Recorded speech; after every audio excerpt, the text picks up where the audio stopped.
오늘도 각자 자리에서 예배드리시는 여러분을 주님의 이름으로 환영합니다. 코로나 바이러스가 위를 보이지 못하도록 막았지만 우리의 예배까지는 막지 못하는 줄 믿습니다. 함께 주기도문 하심으로 예배 자리로 나아가겠습니다. 하늘에 계신 우리 아버지, 아버지 이름을 거룩하게 하시며 아버지의 나라가 오게 하시며 아버지의 뜻이 하늘에서 같이 땅에서도 이루어지게 하소서. 오늘 우리에게 일용할 양식을 주시고 우리가 우리에게 잘못한 사람을 용서해 준 것 같이 우리 죄를 용서하여 주시고 우리를 시험에 빠지지 않게 하시고 악에서 구하소서.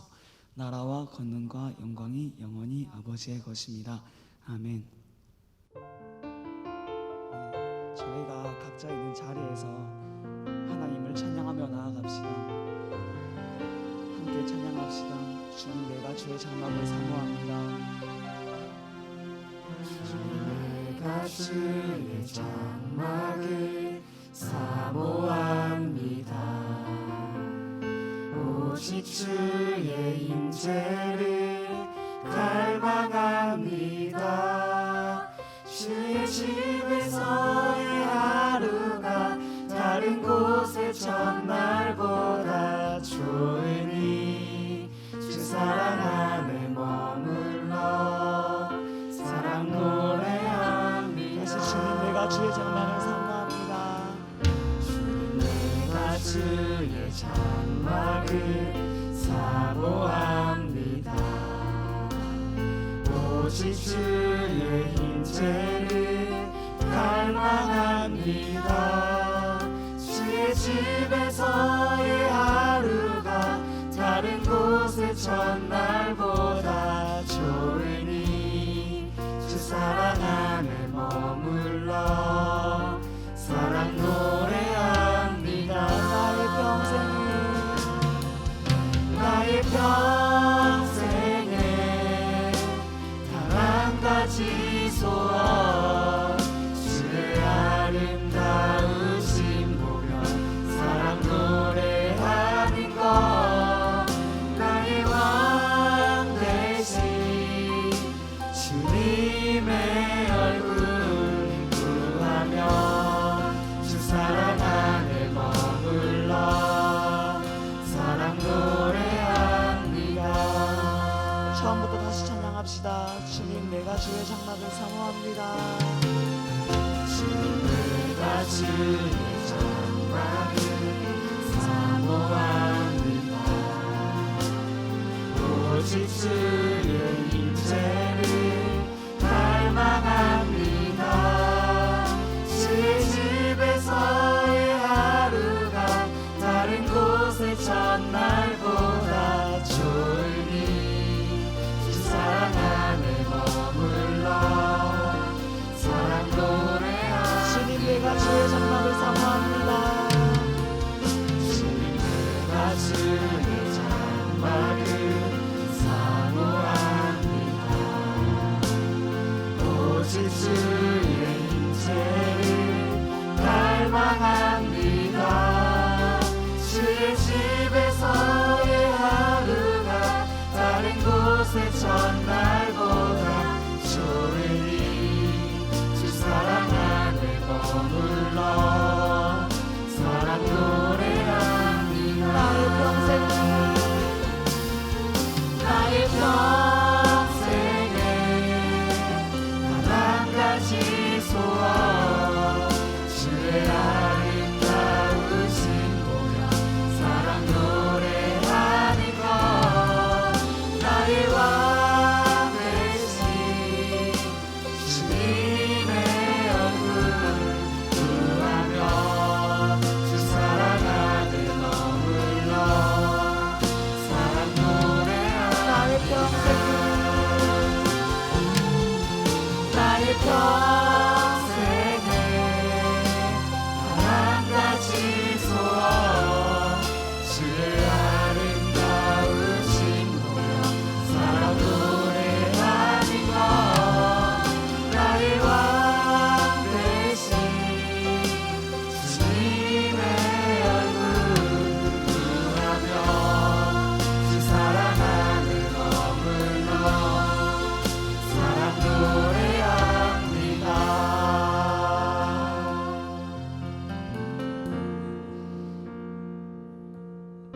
우리에게 새 일을 행하시는 하나님을 박수치면서 찬양합시다.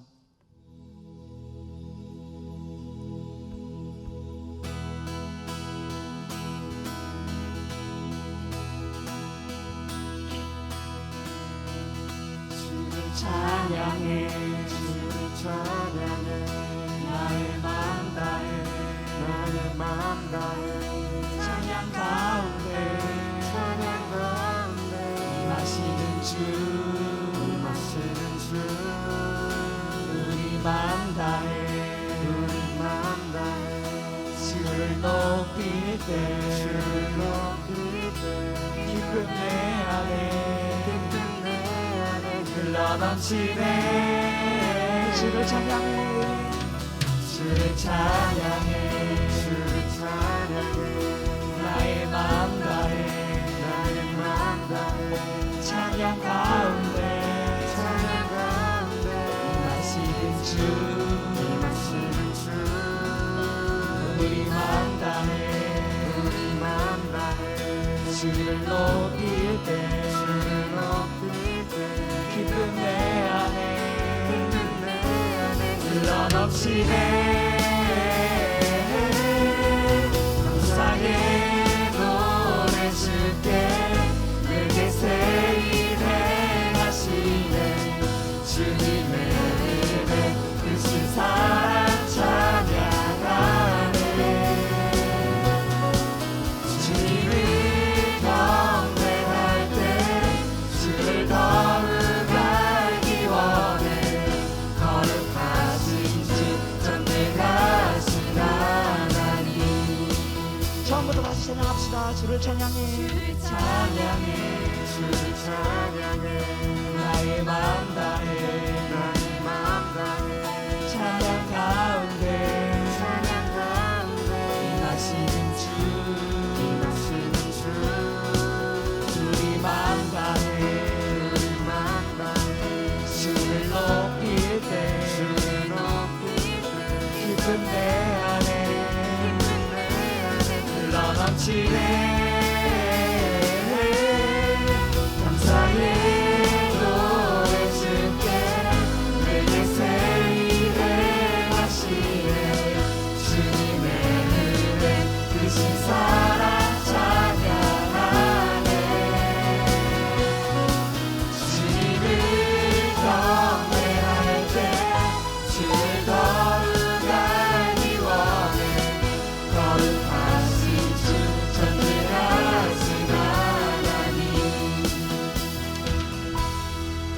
주를 갈망하는 것 주를 예배하는 것 주를 기뻐하는 것 신령과 진정으로 주를 갈망하는 것 주를 갈망하는 것 주를 예배하는 것 주를 기뻐하는 것 신령과 진정으로 주를 갈망하는 것 주를 갈망하는 것 주를 예배하는 것 주를 기뻐하는 것 신령과 진정으로 마지막으로 주를 갈망하는 것 주를 갈망하는 것 주를 예배하는 것 주를 기뻐하는 것 신령과 진정으로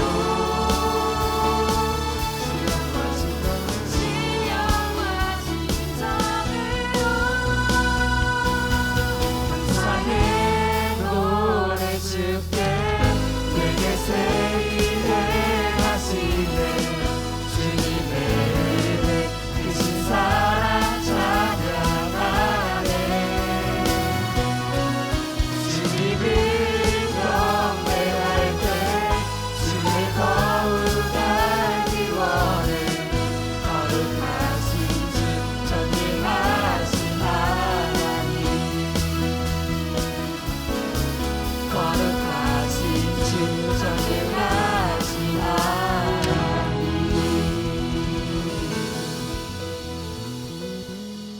계속해서 찬양하실 텐데 우리의 슬픔을 기쁨으로 바꾸신 하나님께 감사의 찬양을 올려드립시다.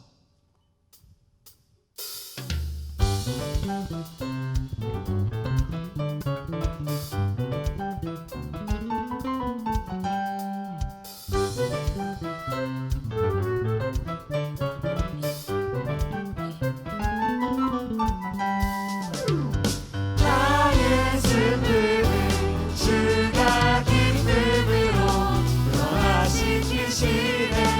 잠잠할 수 없네. 기뻐 춤추며 찬양해. 나의 슬픔을 주가 기쁨으로 변화시키시네. 잠잠할 수 없네. 기뻐 춤추며 찬양해. 상처뿐인 내 영혼 위로해 주셨네.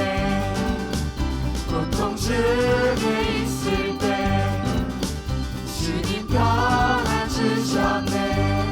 주 사랑 어둠이 힘을 나는 느끼네. 주의 빛 비춰주시니 내 마음 기뻐 주 찬양하네. 나의 슬픔을 주가 기쁨으로 변화시키시네. 잠잠할 수 없네. 기뻐 춤추며 찬양. 나의 슬픔을 주가 기쁨으로 변화시키시네. 잠잠할 수 없네. 기뻐 춤추며 찬양해.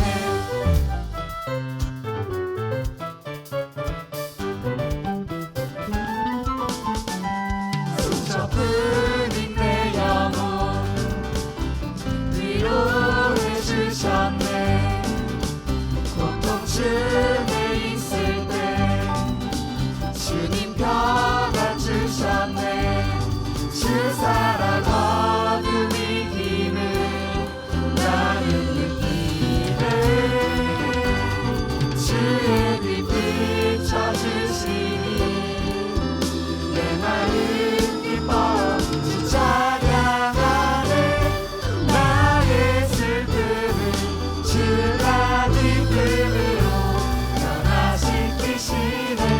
잠잠할 수 없네. 기뻐 춤추며 찬양해. 나의 슬픔을 주가 기쁨으로 변화시키시네. 잠잠할 수 없네. 기뻐 춤추며 찬양해. 때론 주님 분노하실지라도 주의 은혜와 사랑 나의 평생에 내게 임하네. 때론 주님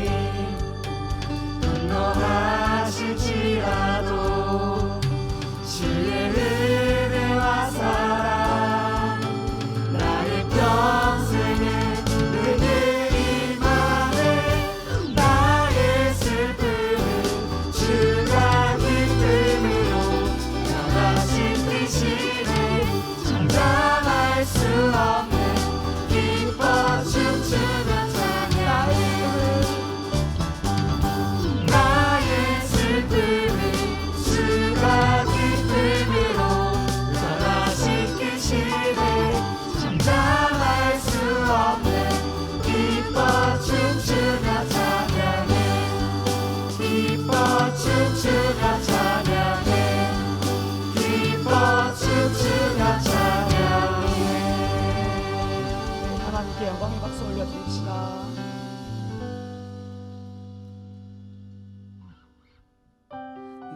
언제나 변함없으신 하나님의 사랑을 함께 찬양합시다.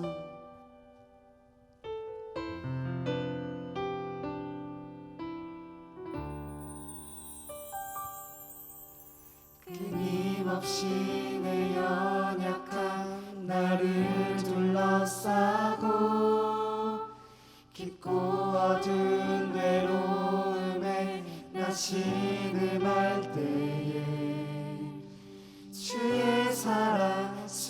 있는 나를 찾아내시고 따스한 손으로 끌어안아 주시네. 끊임없이 내 연약한 나를 둘러싸고 깊고 어두운 외로움에 난 신음할 때에 주의 사랑 숨어있는 나를 찾아내시고 따스한 손으로 끌어안아 주시네. 다함없는 주의 사랑 어제나 오늘이나 변함없네. 다함없는 주의 사랑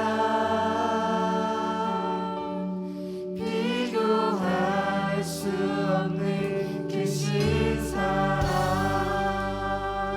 처음부터 다시 찬양합시다. 끊임없이 내 연약한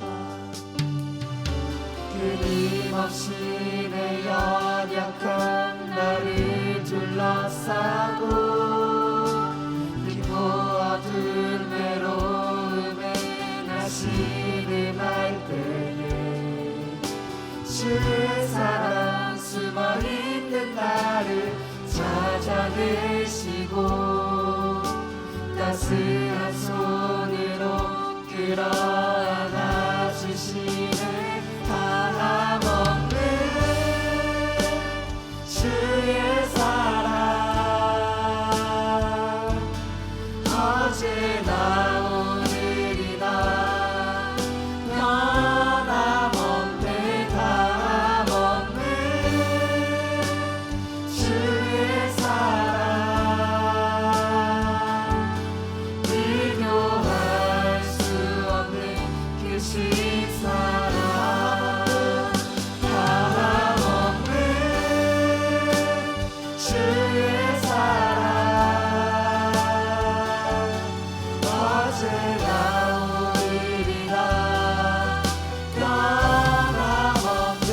다함없는 주의 사랑 비교할 수 없는 크신 사랑. 찬양해 주님의 사랑 경배해 영원한 이름. 찬양해 주님의 사랑 경배해 영원한 예수. 찬양해 주님의 사랑 경배해 영원한 이름. 찬양해 주님의 사랑 경배해 영원한 예수.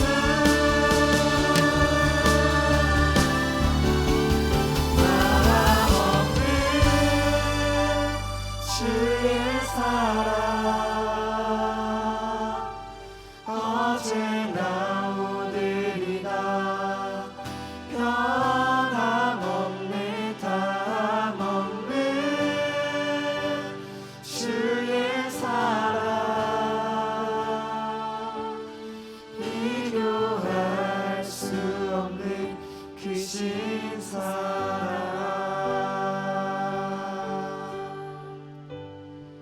오늘 들을 말씀을 기대하시면서 기도함으로 예배 자리로 나아갔으면 좋겠습니다. 함께 기도하심으로 예배 자리로 나아갑시다.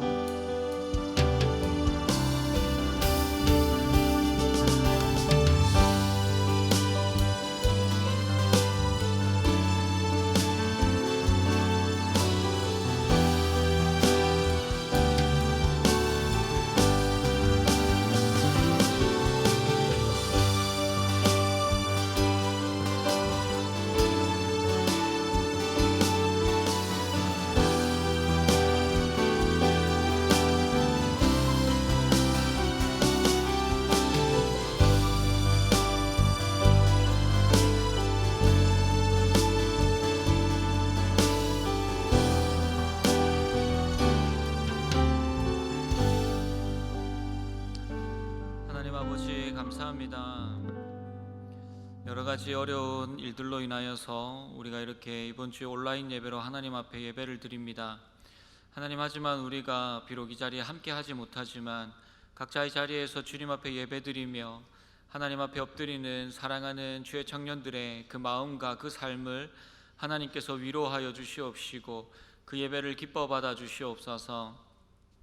아버지 하나님, 우리가 어디에 있든지 하나님 주님 앞에 엎드려 예배하는 그 시간이, 또한 그 자리가 하나님을 예배하는 온전한 예배의 초소가 되게 하여 주시옵시고, 하나님, 우리가 영과 진리로 온 전심을 다해서 주를 예배하는 주의 청년들이 될 수 있도록 은혜 다하여 주옵소서.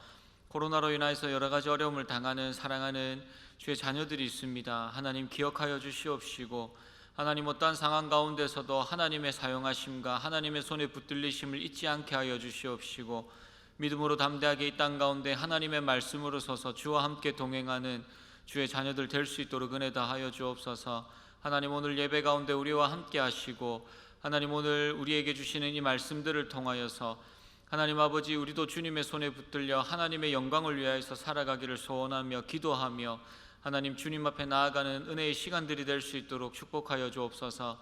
감사합니다. 예수님 이름으로 기도드립니다. 아멘.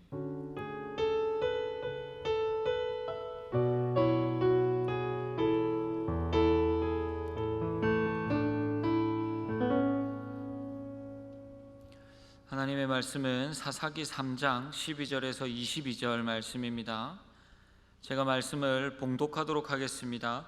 이스라엘 자손이 또 여호와의 목전에 악을 행하니라. 이스라엘 자손이 여호와의 목전에 악을 행함으로 여호와께서 모압 왕 에글론을 강성하게 하사 그들을 대적하게 하심에 에글론이 암몬과 아말렉 자손들을 모아 가지고 와서 이스라엘을 쳐서 종려나무 성읍을 점령한지라. 이에 이스라엘 자손이 모압 왕 에글론을 18해 동안 섬기니라. 이스라엘 자손이 여호와께 부르짖음에 여호와께서 그들을 위하여 한 구원자를 세우셨으니 그는 곧 베냐민 사람 게라의 아들 왼손잡이 에웃이라. 이스라엘 자손이 그를 통하여 모압 왕 에글론에게 공물을 바칠 때에 에웃이 길이가 한 규빗 되는 좌우에 날선 칼을 만들어 그의 오른쪽 허벅지 옷 속에 차고 공물을 모압 왕 에글론에게 바쳤는데 에글론은 매우 비둔한 자였더라. 에웃이 공물 바치기를 마친 후에 공물을 메고 온 자들을 보내고 자기는 길갈 근처 돌 뜨는 곳에서부터 돌아와 이르되, 왕이여, 내가 은밀한 일을 왕에게 아뢰려 하나이다 하니 왕이 명령하여 조용하라 하매 모셔 선자들이 다 물러간지라. 에웃이 그에게로 들어가니 왕은 서늘한 다락방에 홀로 앉아 있는 중이라. 에웃이 이르되, 내가 하나님의 명령을 받들어 왕에게 아랠 일이 있나이다 하매 왕이 그의 좌석에서 일어나니 에웃이 왼손을 뻗쳐 그의 오른쪽 허벅지 위에서 칼을 빼어 왕의 몸을 찌르매 칼자루도 날을 따라 들어가서 그 끝이 등 뒤까지 나갔고 그가 칼을 그의 몸에서 빼내지 아니하였으므로 기름이 칼날에 엉켰더라. 아멘. 여러분, 제 본당 자리가 이제 텅 비어 있는 내 모습을 제가 보면서 어디를 보고 설교를 해야 될지를 사실 잘 모르겠습니다. 오랜만에 이러한 일이 있어서 그래서 추 목사님을 보면서 부담스러운 눈을 바라보며 설교를 하려고 합니다. 여러분, 제가 군대에 처음 갔었을 때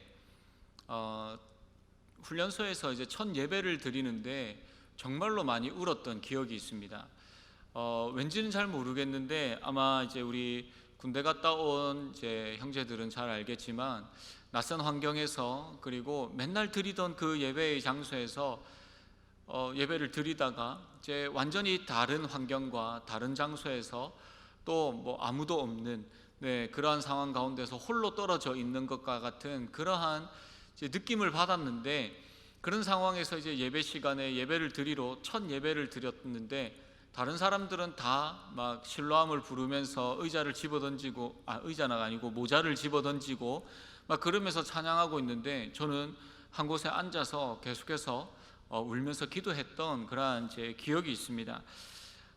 왜 이게 생각나느냐고 하면 우리가 지금 온라인 예배를 드리고 이 자리에 사실 거의 없는 사람이 없는 이 상황 가운데서 하나님께서 이러한 상황들 가운데서 계속해서 우리에게 예배에 대한 질문을 던지시는 것 같아요. 과연 우리는 하나님 앞에서 어떠한 모습으로 어떠한 중심을 가지고 예배 드리고 있었는가? 코로나로 인해서 코로나가 장기화되어지고 예배에 나오고 나오지 않고의 문제를 떠나서 우리가 어느 자리에 있든 이 자리에 있던 아니면 각자의 자리에서 또 다른 장소에서 온라인으로 지금처럼 이렇게 예배를 드리던 하나님께서는 그 예배 가운데 우리가 어떠한 마음으로 계속해서 하나님 앞에 나아가야 하는지를 계속 묻고 있는 것 같다는 생각을 하고 있습니다. 그래서 여러분, 온라인으로 예배를 드리던 아니면 다음 주부터 이 자리에 나와서 함께 하나님 앞에 예배를 드리던 우리가 어느 자리에 있든지 전심을 다해서 주님을 예배하며 그 예배에 대한 갈급함이 우리의 중심 가운데 계속해서 일어나는 그러한 사랑하는 우리 신로한 베델 모든 지체들이 되기를 주님의 이름으로 축복합니다. 오늘 말씀을 이제 살펴보도록 하겠습니다. 이스라엘의 첫 번째 사사인 이 온니엘의 통치가 끝이 났습니다. 그리고 이스라엘에게는 또 찾아온 반복되는 타락의 공식들이 이어지고 있죠. 또 이들은 하나님께서 주시는 평안함에 취해서 다시 이제 우상을 섬기고 자기 마음대로 살아가려고 하였습니다. 그리고 그들은 이제 얼마 지나지 않아서 또 하나님을 버렸고 또한 우상을 숭배하고 하나님과 멀리 떨어진 그 삶을 계속해서 타락의 반복되는 공식들을 가지고 살아가고 있습니다. 오늘 본문 12절 말씀을 보시면 이스라엘 자손이 또 여호와의 목전에 악을 행하니라. 여전히 이 백성들은 고쳐지지 아니하고 여전히 하나님 앞에서 우상을 섬기고 있는 이 모습들을 보이고 있죠. 계속해서 읽어보겠습니다. 이스라엘 자손이 여호와의 목전에 악을 행함으로 여호와께서 모압 왕 에글론을 강성하게 하사 그들을 대적하게 하시매. 여러분, 이스라엘의 모습이 여전합니다. 개벌은 남 못 준다라는 속담이 있는 것처럼 이들의 하나님을 향한 이들의 타락과 그리고 이 계속해서 자신의 어떠한 그 이익과 그 삶의 평안함을 하나님 없는 그 삶을 살아가려고 하고 추구하는 이러한 모습들이 결국은 하나님이 주신 평화를 거두어 드리게 하는 이러한 일들이 일어나게 됩니다. 그래서 이번에 하나님은 모압 왕 에글론을 하나님의 징계의 도구로 그들을 심판하시기 위하여서 사용하시죠. 모압 왕 에글론을 강성하게 하십니다.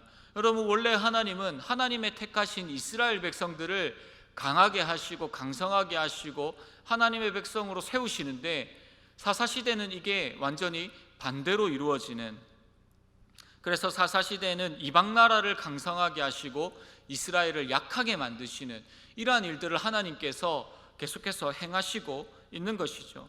완전히 뒤바뀌어 버려진 이스라엘과 이방나라의 모습을 볼 수가 있습니다. 그런데 이제 이스라엘을 압제하는 이 모압 왕 에글론의 모습을 어떠한 사람인가를 함께 보겠습니다.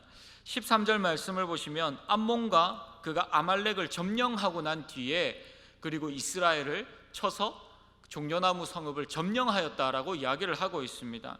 여러분, 우리가 이제 그 이후에 이 왕에 대한 에글론이라는 이 왕에 대한 모습들을 보면 좀 멍청해 보이고 또 되게 둔해 보이고 저 사람이 진짜 왕인가라고 생각할 수 있지만 사실상 그의 실력을 보면 대단히 뛰어난 왕임을 알 수가 있죠.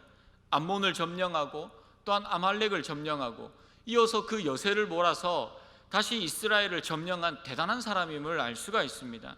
그런데 여러분, 여기에서 나오는 이 에글론이라는 이름의 뜻은 이렇습니다. 에글론은 이 수송아지라고 하는 에골과 그리고 작다라고 하는 온이라는 단어의 합성어입니다.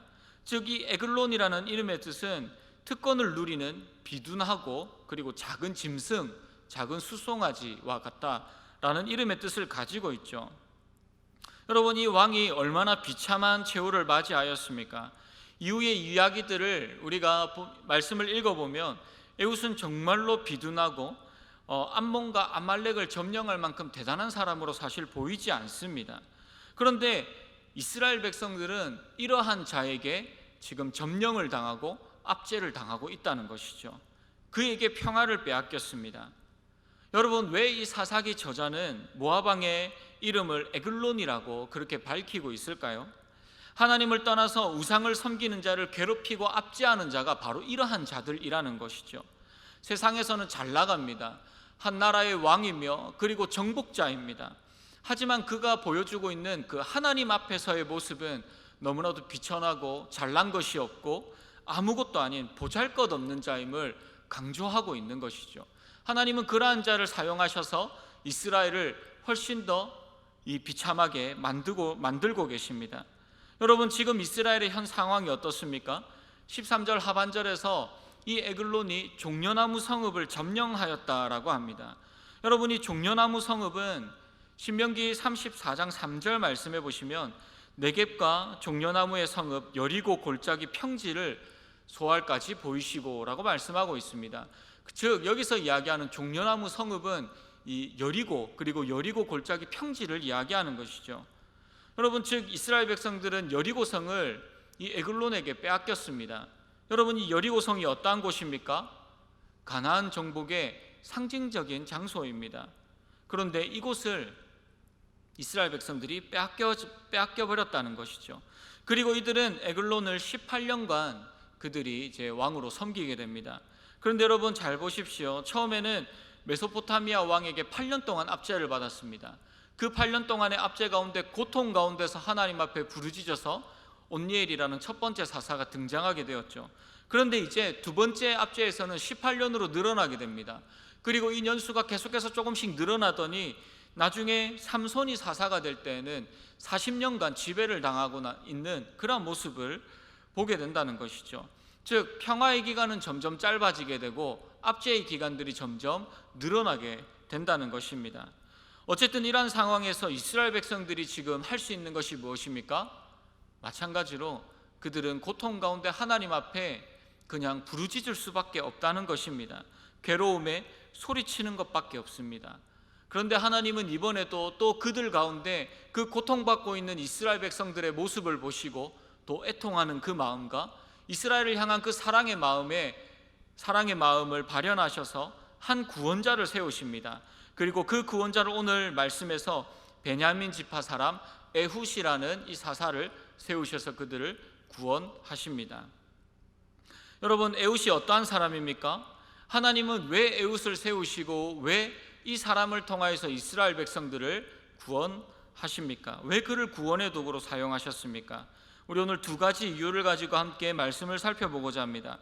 첫 번째, 하나님께서 에훗을 세우신 이유는 승리는 하나님의 손에 있음을 알리시기 위함입니다. 즉 승리는 어떠한 사람, 어떠한 지파, 누군가에게 있는 것이 아니라 하나님의 손에 붙들려 있다는 것이죠. 에훗은 사사가 되기에, 구원자가 되기에, 어떠한 이 지도자가 되기에 너무나도 큰 단점을 가지고 있는 사람입니다. 15절에서 에훗을 이렇게 소개합니다. 그는 곧 베냐민 사람 게라의 아들 왼손잡이 에훗이라. 요즘에는 사실 왼손 오른손을 잘 가리지 않지만 예전만 해도 왼손으로 밥을 먹고 왼손으로 글을 쓰면 이제 많이 혼이 났었습니다. 오른손으로 쓰라 하고 그리고 왼손으로 숟가락질을 하면 밥도 주지 않고 이러한 시대가 있었다는 거죠. 당시에 왼손잡이라는 표현도 그렇습니다. 이에 대하여서 성경학자들이 크게 두 가지 의견을 내고 있는데, 첫 번째는 사사기 20장 16절 말씀에 보시면 이 모든 백성 중에서 택한 700명은 다 왼손잡이라 물매로 돌을 던지면 조금도 틀림없는 자들이더라. 베냐민 지파와 이스라엘 전체가 전쟁을 벌일 때에 베냐민 지파에서 이 택한 700명은 왼손잡이였다라고 이야기를 하죠. 이러한 것들을 볼 때 에훗도 그 베냐민 지파에 왼손잡이가 많이 있었다, 그 중에 한 사람이 에훗이다라고 그렇게 이야기를 하기도 합니다. 아니면 다른 교내는 이 왼손잡이라는 이 단어의 히브리상 이 원문 단어가 오른손을 쓸 수 없는 장애를 가졌다라고 하는 그런 의미를 가지고 있다는 것이죠. 전쟁을 당시에 고대 근동에서 전쟁을 할 때 당시에 양손을 다 사용을 하였는데 오른손을 사용하지 못하는, 그래서 오른손을 사용할 수 없다는 것이 큰 오점이고 장애였다라고 그렇게 이야기를 하기도 합니다. 여러분, 둘 중에 어떠한 견해를 가지고 있든 에훗에게는 여러 가지 장점을 한 번에 다 뒤덮고 엎을 수 있는 너무나도 결정적이고 큰 단점이 에훗에게 존재했다라는 것을 알 수가 있습니다. 왜 하나님은 승리의 요인이 아닌, 장점을 많이 가진 사람이 아닌, 어떤 출신 성분이 좋은 사람이 아닌 왜 신체적인 약점을 가진, 그것도 너무나도 크고 결정적인 약점을 가지고 있는 이 에웃을 하나님께서 택하셨느냐라는 것이죠. 왜냐? 승리는 인간에게 있지 않기 때문입니다. 승리는 그 사람의 강점과 약점에 있지 않기 때문입니다. 승리는 오로지 하나님께만 있습니다. 이스라엘 백성들이 기억해야 될 것은 단 하나입니다. 승리는 하나님이 주시는 것이며 하나님이 함께 하신다는 것입니다. 여러분, 이들이 빼앗겼던 이 여리고성을 한번 잘 생각해 보십시오. 이들이 여리고성을 어떻게 점령하였습니까? 그들이 전략과 전술을, 아니면 어떠한 군사적인 이점을? 아니죠. 하나님께서 여리고성을 점령케 하셨고 승리를 주셨다는 것입니다. 이들은 이것을 기억해야 합니다. 하나님이 함께 하실 때 우리가 승리할 수 있다는 것을 이들이 다시 에웃을 통하여서 바라보고 깨닫기를 원하신다는 것이죠.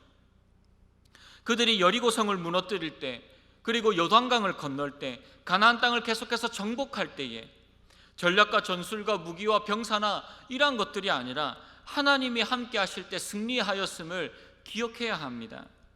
여러분, 마찬가지입니다. 하나님이 에웃과 함께 하신다라는 것은 이미 승리를 하나님께서 그에게 허락하여 주셨다라는 것을 의미합니다.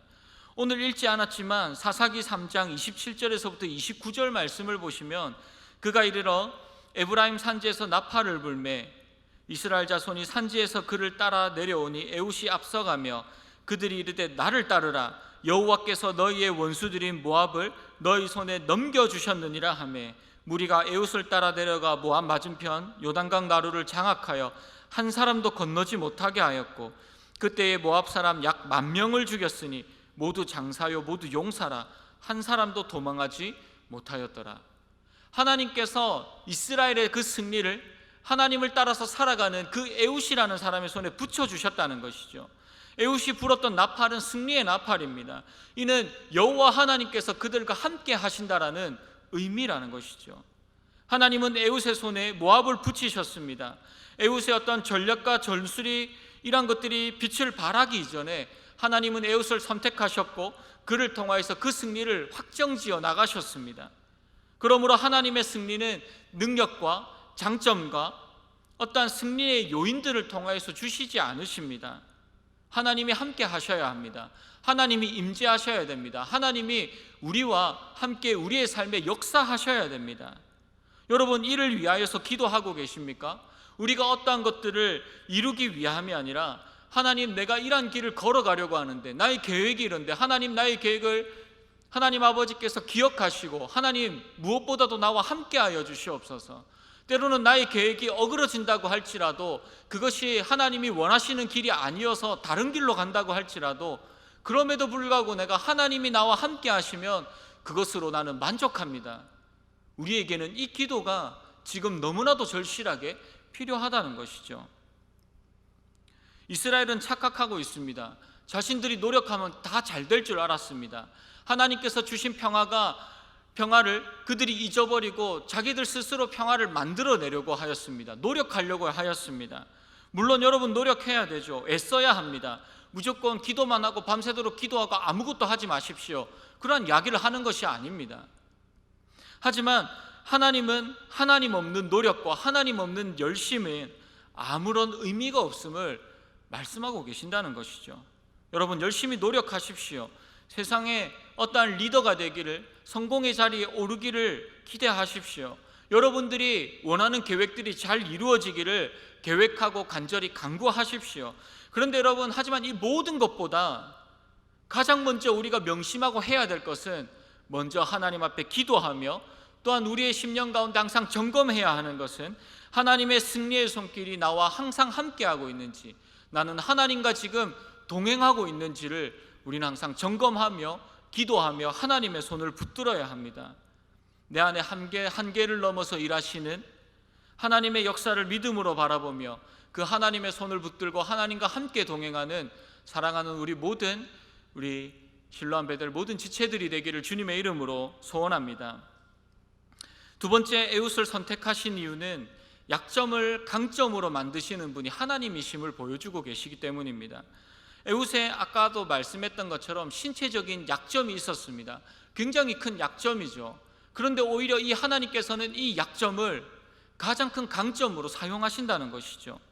이스라엘이 에글론에게 공물을 바칠 때에 에웃은 길이가 한 규빗, 약 43cm에서 45cm 정도가 되는 칼을 오른쪽 허벅지 옷 속에 차고 들어갔습니다. 에웃이 왼손잡이라서 칼을 반대로 차고 들어가겠죠. 그렇기 때문에 그가 왕에게 나아갈 때 검문에 걸리지 않고 왕에게 쉽게 접근할 수 있었다는 것이죠. 하나님은 그 상황에 맞게 이 사람을 사용하신다는 것입니다. 하나님에게는 우리의 약점이나 우리의 스펙이나 우리의 환경이나 우리가 가진 것들, 여러분, 우리가 가진 수많은 것들, 이러한 것이 사실 하나님에게는 아무런 의미가 없습니다. 여러분, 우리는 세상 속에서 계속해서 이 수조론에 갇혀서 살아가고 있죠. 금수저, 은수저도 부족하니까 이제는 다이아몬드 수조를 물고 태어나고, 세상에서 성공하려면 좋은 부모를 만나야 된다 해서 이제는 진짜 성공하려고 하면 돈 많은 할아버지 할머니를 만나야 된다, 이러한 이야기들을 계속하고 있습니다. 그런데 여러분, 중요한 것은 하나님은 그 모든 것들이 하나님에게는 아무런 의미가 없다는 것이죠. 그렇게 따지면 오늘 본문에서 나오는 가장 금수저, 다이아몬드 수저는 누구입니까? 여러분, 에글론 왕 아닙니까? 능력 있고 힘이 있고 그리고 업적이 있고 스펙이 화려하고, 하지만 에글론은 약점투성이이며 사람들에게 손가락질 받고 소외된 이 에웃이라는 사람에 의해서 단칼에 그의 인생이 끝나는 것을 볼 수가 있습니다. 여러분, 이뿐만이 아니라 사사기 3장 31절에서 나오는 이 삼갈이라는 사람이 등장합니다.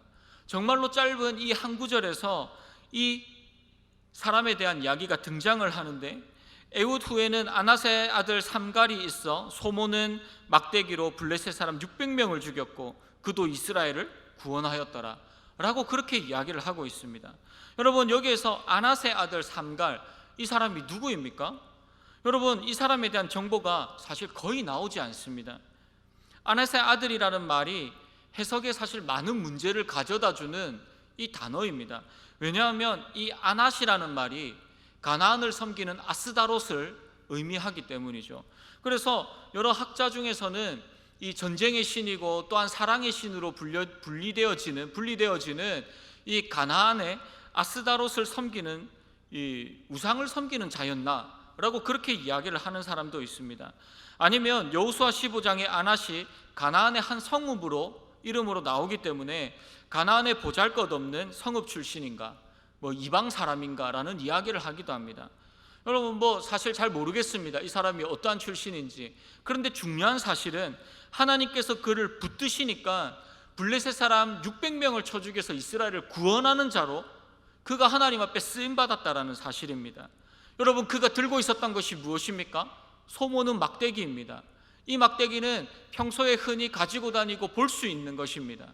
하나님께서 그냥 평소에 그렇게 살아가는 사람인데도 불구하고 하나님의 손에 붙들리니까 구원을 완성하고 구원을 이루어가는 하나님의 그 구원의 도구로 이 사람이 쓰임을 받게 된다는 것이죠. 하나님께서는 전혀 기대하지 않는 무기와 전혀 예상치 못한 출신의 이 배경을 지닌 자들이 이스라엘을 구원하는 구원자로 하나님께서 세워나가신다는 것입니다. 어떻게요? 하나님이 그의 인생을 강하게 붙드셨다는 것이죠.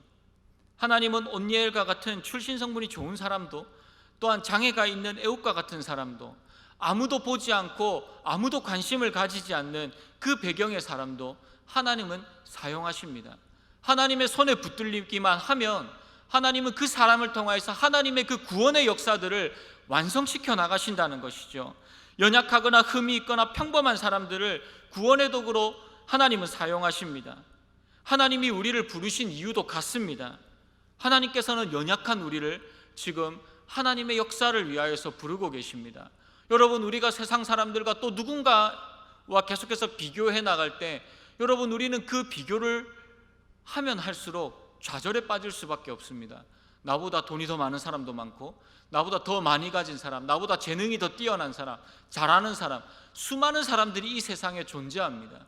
그런데 왜 하나님께서 그 사람을 부르지 않고 왜 저와 여러분들을 부르고 계십니까? 하나님이 역사하시기 때문입니다. 우리는 아무것도 아니고, 우리는 때로는 연약하고 보잘것없고 아무도 알아주지 않지만 나를 아시는 분이 전능하신 하나님이시기 때문입니다. 하나님은 우리의 약점과 약함을 사용하시며 그것이 나의 힘과 능력이 아니라 하나님이 하시는 일임을 찬양하고 예배하도록 우리의 약함을 통하여서 말씀하시고 보여주시는 하나님이시기 때문입니다.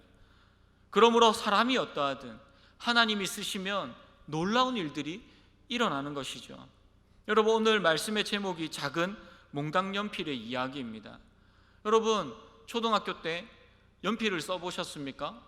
여러분, 조그마한 연필은 이제 이 연필깎이에도 돌아가지 않고 쓸모가 없습니다. 많은 아이들이 그 연필을 쓰다가 버리게 되죠. 누가 작은 몽당 연필입니까? 에훗이 그랬고 삼갈이 그랬습니다. 뿐만 아니라 성경의 모든 인물들이 다 이러한 사람이었습니다.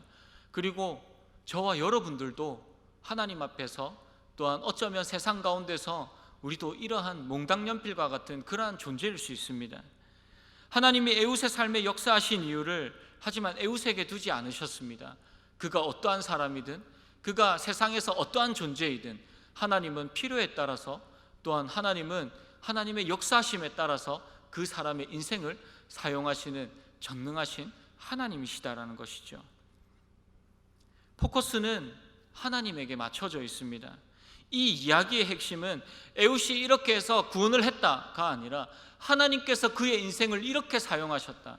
하나님이 그렇기 때문에 하나님이 나의 인생도 이렇게 사용하시는 전능하신 하나님이심을 우리는 그 하나님을 믿음으로 바라보아야 합니다.